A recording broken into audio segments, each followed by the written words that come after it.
Cover Killer Nation, a very, very important album review today. Something extremely important, one that certainly many people have been waiting for, one that certainly many fans for a long period of time always have been waiting for albums from Cynic, from this very, very strange and very, very potent group, a group that got their roots in the 1990s and really got their legend developed in the 1990s with their first release entitled Focus, which still, to this day, maintains itself as a metal classic, one that cannot really be touched, one of those immortal releases that forever, within the lore of metalheads and those fans of the extreme, will really be on their tongues as one of the best, one of their favorites.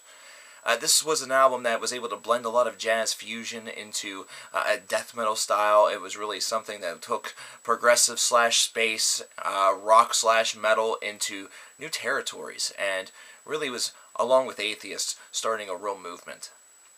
Now here we are in 2014.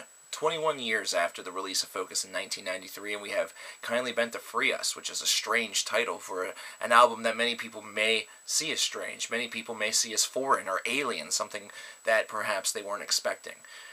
I may have just given away a couple of things with that previous statement, but we're going to talk about this. We're going to talk about this album, and if this is a little longer, don't be surprised.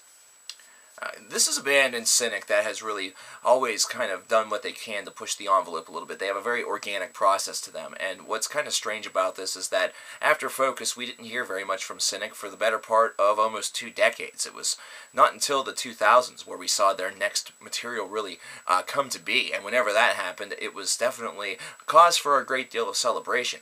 Whenever Traced in Air, their second album, came out, it was certainly one that was on the lips and minds and hearts and thoughts of many a metal fan, especially many a metal fan that thought that such a thing was never going to happen, that we would never see a Cynic reformation, let alone another Cynic album. It almost seemed as though they were going to make their mark and leave their mark, principally with just Focus. And really, for some people, that was definitely a tragedy, but for others, that would have been just alright, because, let's face it, not everybody needs to have a lengthened career of 17 and 18 albums. Sometimes, if you reach the pinnacle of your work with the very first work, it's almost better just to, walk away.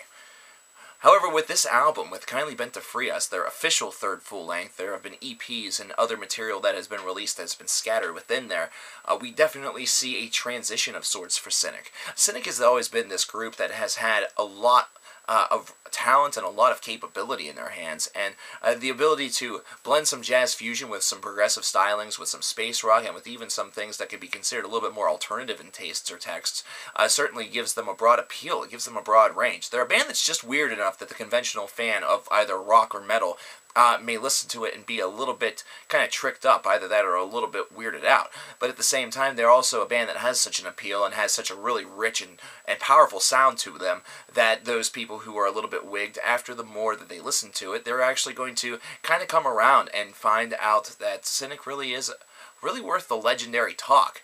Now, with this album here, there's definitely a softer feel to it. We're not talking about vocals that are being presented through a vocoder, either that or harsh vocals. We're talking instead about just clean vocals. Almost like these are vocals that are being put forth for an alternative disc or even a 90s disc. This is kind of strange that I'm even incorporating that idea into this review. However, it's something that I did feel. I felt throughout this disc that I was almost taking a trip back in time, that I was going to a 90s alternative album, one where I was able to listen through and really spotlight a lot of different places where the band was just allowed to do what they could or do what they wanted, kind of play around with their sound a little bit and not necessarily be pigeonholed into the style that really brought them a lot of success. This was something that you did see on a lot of 90s discs. Not all of them, don't get me wrong. There were a lot of bands that whenever they got to a sound or got to a point where they knew that something worked, they definitely stuck with it. One band that definitely comes to mind for me is Green Day. In fact, they kind of softened things up and kind of streamlined it a little bit more as time went on.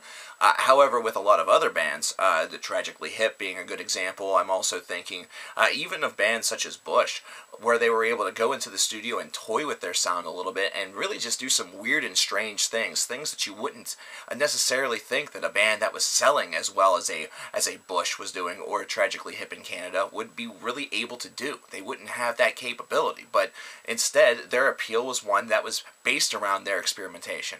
This is an album that has that soft vibe to it, but also that experimentative vibe to it, the one where it's kind of a mind-expanding universe where they're continuing to allow their songs to grow organically, grow within studio, and they weren't necessarily concerned about whether or not this album was going to sound like Focus or Trace Denier or the Portal tapes or anything else that they'd released. In fact, if anything, it certainly appeared and certainly feels as though this band wanted Kindly Bent to Free Us to sound just like Kindly Bent to Free Us, and that's kind of what you should be going after whenever releasing an album. Fans don't always see it that way, reviewers don't always see it that way, but certainly if you want to have a new album and you want it to be a new creative force, you want that creative force to sound individualistic, and this album certainly does that. It does still have a Cynic sound to it. It's definitely not something where it's so far gone that it's just, you can't even tell that it's the same band. This is certainly not something that's that deep and dark out of left field. It's not as though they went from doing this jazz fusion progressive, space rock style metal, and then they just decided with this, album that they're going to do a country album. No, it's nothing like that. It's nothing of that large of a leap. This is instead just an album that has a different feel to it. It has a different feel. And it's definitely that organic process that makes me feel that there was a lot of casual jams that went on with this. There was a lot of just soft vibe, soft harmony. There was a lot of just freeform development that was able to take place, and a lot of jazz feel. I definitely dig that about this. It's to the point where some of the tracks on this album, on one hand, could definitely resemble more of a freeform rock song or a freeform metal song. They still have some strong solos on this disc, though they are just a little bit more infrequent than you've heard perhaps on previous Cynic established works, but then there's also songs on it, like the very last track, that could have easily, for me, reminded me of a Radiohead song. And that diversity, that kind of culmination of different ideas and different skills is the reason why this disc is actually kind of subtly a great move for them, and subtly something that showcases the wide breadth of their talent. This is going to be a dividing album, folks. This is certainly not one that's going to be for everybody, and a lot of people are probably going to give Cynic a hell of a hard time for this because it doesn't resemble the classics that they're already used to. They're always expecting that next classic, and I know that the band, I know you guys understand this. However, this is something where it's almost impossible to please everybody, especially whenever they've been pleased perhaps beyond their expectations with that which you've already done. This is an album that I think that for a lot of people will have to be a grower. It's going to be very similar to any individual that listened to Opeth's Heritage and then immediately kind of judged it negatively, and then went back maybe 4 or 5 months later and realized that they were going for something completely different, and they were doing something that they really wanted to do, and kind of start to understand and kind of start to get it, kind of come around, if you know what I mean. There's a lot of people that still to this day are not very high up on this album, on that album, should I say, and that's probably going to be that way forever. Just like I'm sure that there are going to be people that will never be up on Lit Divinium Insanus, myself included, by Morbid Angel, even though after revisiting that album a couple of times, it's perhaps not nearly as bad as I put it out to be, but it's still pretty terrible.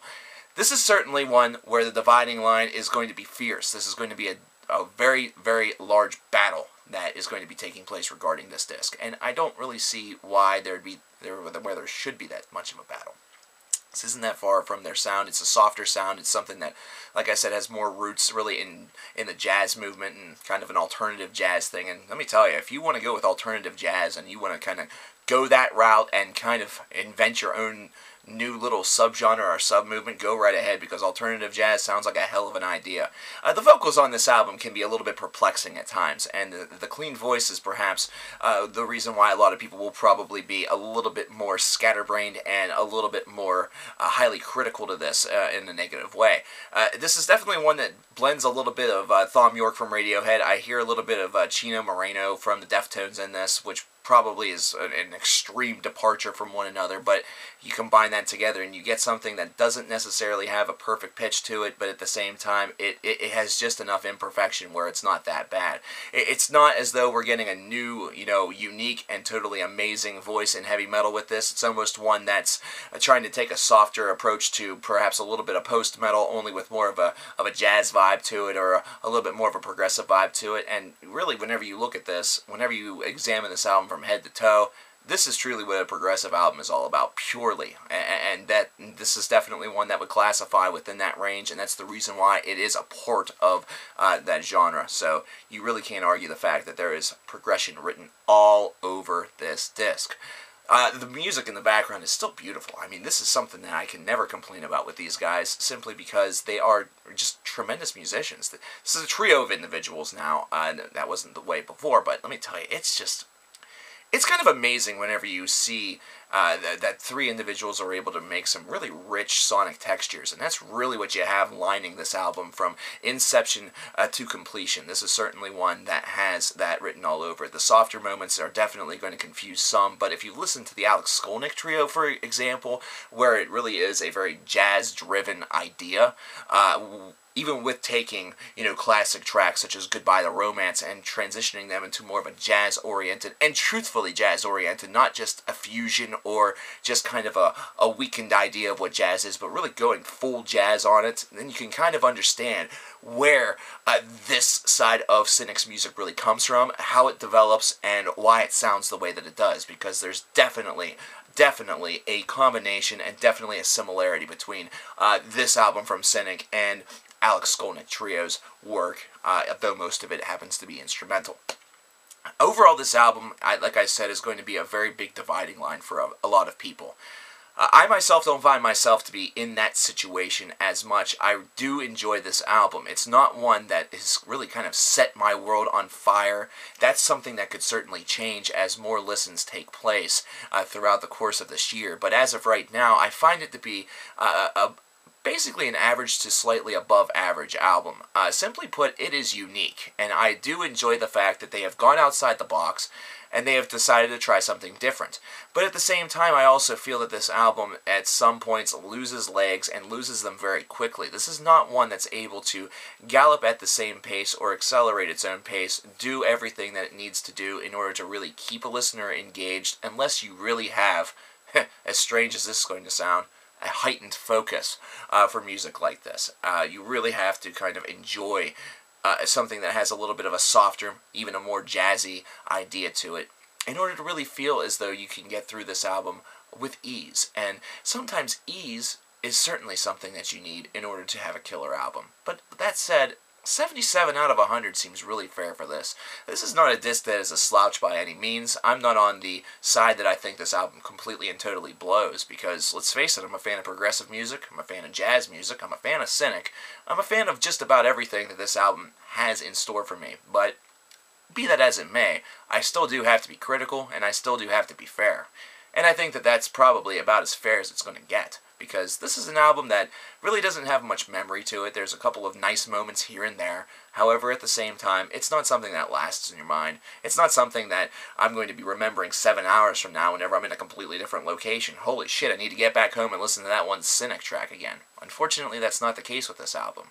The same cannot be said, actually, about Focus, for example, from 1993, where immediately the very first thing that comes to my lips are Veil of Maya, and I want to listen to that song now. So, while I go and do that, I want you to tell me in the comment box below, Nation, what you guys thought about this album from Cynic. What do you guys think about the band in general, and have you guys checked out the Alex Skolnick Trio? Let me know if you've checked them out in the comments below also, and if you haven't, you probably should. I'll talk to you guys later. Coverkiller Nation out.